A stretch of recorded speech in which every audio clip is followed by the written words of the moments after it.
Right, this is section 2.3, simplifying fractions to lowest terms. First, we have to talk about equivalent fractions.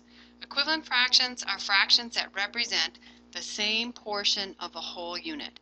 For instance, in my circle here, let's say I have one piece of this pie here, and we've learned our numerator is how many we have, and the denominator is how many the piece is cut into. So I have 1/4 of the circle is colored green. Alright, what if I took my pen here and divided this again? I still have only one circle, but now instead of one piece being green, I have two pieces of green out of. Now I've divided this up and I have 8 pieces total. So our whole is divided into 8 pieces. Again, that's our denominator. And our numerator is how many of those we have. 2 of the 8. But it really isn't any different amount than the 1 out of 4 we had previously. Well, these are what we consider equivalent fractions. They represent the same portion of a whole unit. One way to determine if two fractions are equivalent is to calculate the cross product. If the cross products are equal, then the fractions are equivalent. Let's look at these two examples.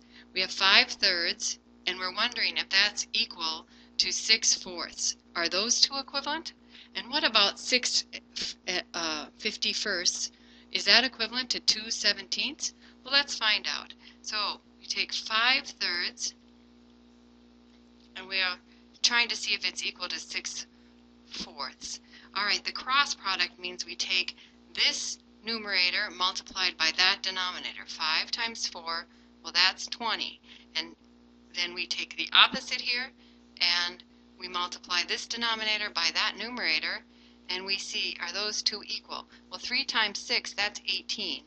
And 18 just is not the same as 20. So these two are not equivalent fractions.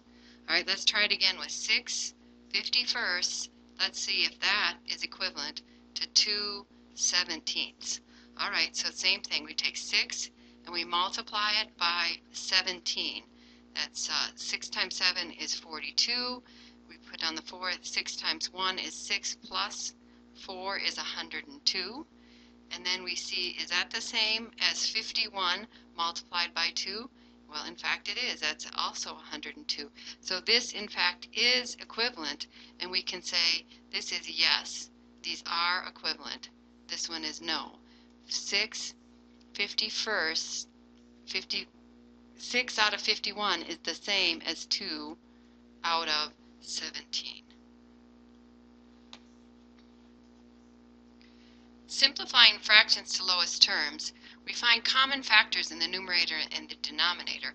Essentially what we're doing is finding an equivalent fraction that is in its lowest terms, meaning there aren't any more common factors. So let's look at this, 3,000 over 12,000. Well, I'm going to rewrite it here, 3,000 over 12,000. And we can see that we could divide both by 10.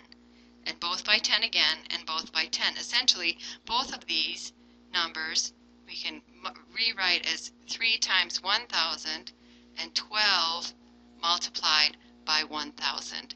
And then we can cancel away or find the common 1,000 over 1,000. That's because that is equivalent to 1.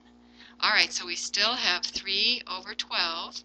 Now we know that 3 is a prime number, so there's no more factors of that, but we can see that there is 3 times 4 is 12, and now we have a common 3 over 3, which again cancels to be 1, and we are left with 1/4 as our fraction in lowest terms. So 3,000 over 12,000, or 3,000 out of 12,000, is the same as 1/4. And there we have reduced our fraction to lowest terms.